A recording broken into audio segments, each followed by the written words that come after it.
السلام علیکم ورحمت الله وبرکاته. د رسول الله صلی الله علیه وسلم بارک څخه روایت دی وایي که څوک 10 واره پر ما باندې درود ووایي الله جل جلاله به 10 واره پر ده باندې درود ووایي، یعنې 10 رحمته به پر ده باندې نازل کړي. او رسول الله صلی الله علیه وسلم وایي که چا پر ما باندې 100 واره درود ووایه کتب بین عینیه براءة من النفاق وبراءة من النار واسکنه الله یوم القیامة مع الشهداء رواه الطبراني. رسول الله صلی الله علیه وسلم که 100 واره چا پر ما باندې درود ووایه حبا و شوقا د محبت او د شوق په وجه باندې الله جل جلاله به د سترګو په مابانځ کې براءت ولیکي د نفاق څخه چې دا به بیا نه منافق کېږي، و براءة من النار او د سترګو په مابانځ کې به ورته ولیکل چې دا بری دی له دوزخ څخه، دا الله بخښلی دی. و اسکنه الله یوم القیامة مع الشهداء، الله بیا راپورته کړي ځای به ورکړي په ورځ قیامت د شهداو په صف کې. که سړی درود ووایي پر ایمان باندې ولاړ شي الله دې پر ایمان ورولي او الله دې زموږ ژبې د رسول الله صلی الله علیه وسلم بارک په درود باندې مشغوله وګرځوي. حدیث حاشیة الحتاوی کتاب الحج باب زیارت نبی صلی الله علیه وسلم 946 کې ذکر کړی دی. او دغه رنګه د ابي سعید خضر رضی مبارک څخه روایت دی وایي شپانه پسونه پول لیوه رالی یو پسه یې پورته کړي، پسه یې حمله کړي، شپانه چغې کړې ډبرې پسې وغورځولې، خو ډېر کوشش یې وکړي، ډېر تکلیف یې وکړي، هغه پسه یې د لیوه څخه خلاص کړي، نجات یې ورکړي.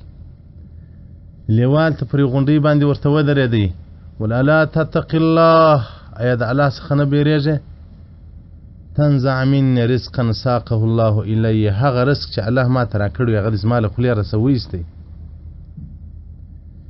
شپانه وایي یا عجبا یا عجبا ذئب یکلمني کلام الانس، ډېر تعجب دی، لیوه خبرې کوي د انسانانو رقم خبرې کوي.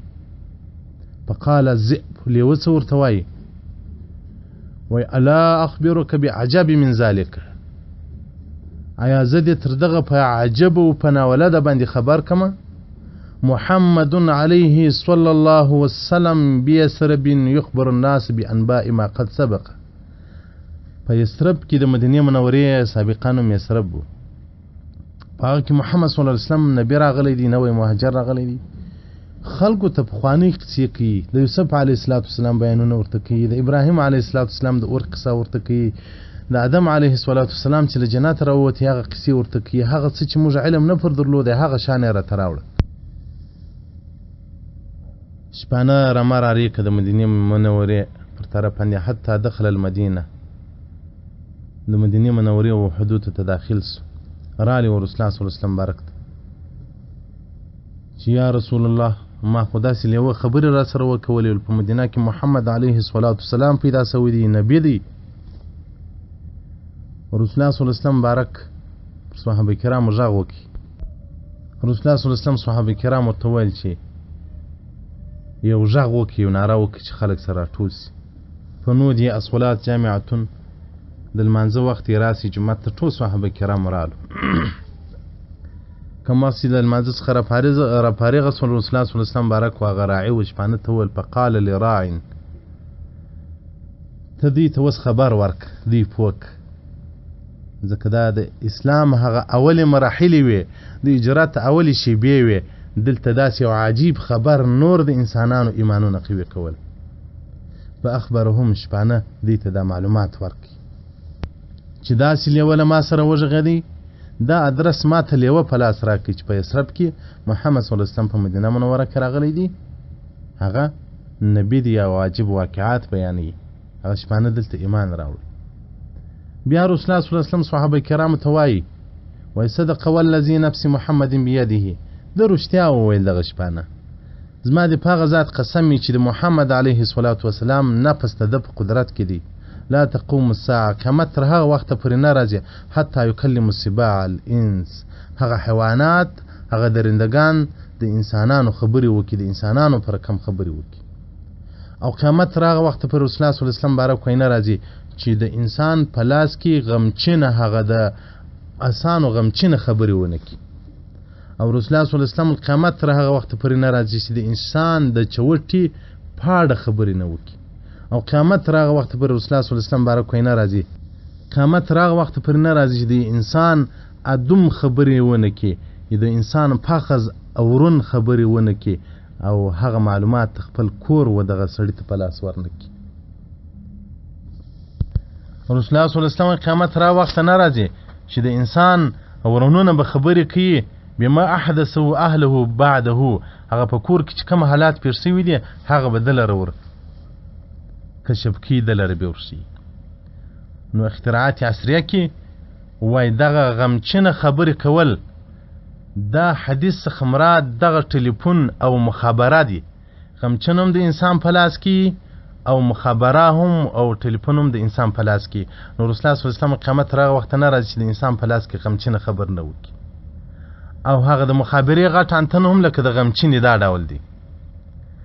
او رسول الله صلی الله علیه وسلم قیامت راغی وخت نه راځي چې د انسان د چوټي پاړه خبرې ونه کړي. هغه د موږ وینو چې دغه انسانانو او کشنیانو دا ډول ګوټونه سته په پښو کړي دي، لیدلي مو دي چې هغه رواني هغه روناوي کې لګېږي چې رواني غږ کوي صوت سم پیدا سي. او د حدیث څخه احتراعات عصریه داسې مطلب اخلي چې د یو سړي ورون به خبرې کوي هغه به معلومات ته کور ورکوي. دا کشفي کمرې دغه ثبتي شان چې اوس راوتلي دي دغه چې په خونه کې کښېږدي هغه خونې ریکارډ ټول درته ساتي.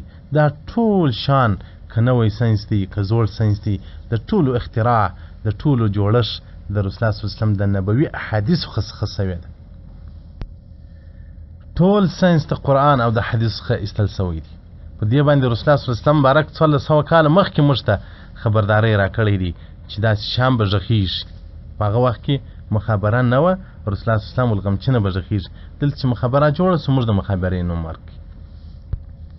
په کندهار کې وخت یو لیونی و په 100 کلو مخکې او دی په بازار کې ګرځېدی ولې پښتنو کورونه به مالته خراب سي چې د اوسپنې اسان راوځي او سندخان درته غږېږي. د تو کشف کېدی معلومات ورته کېدل دا د اوسپنې اسان راوځي. دا موټرانې په کشف کې لیدل خو نوم یې باره نه وز دا نوم خو موږ ته ورته کښېښوي دا ټوډي ده دا بایپور دی دا پیلر دی دا ټانکی دی دا نومان خو موږ ور جوړو. نو دل کور به مالته خراب سي چې د اوسپنې اسان راوځي او د اوس سندخان درته وغږېږي.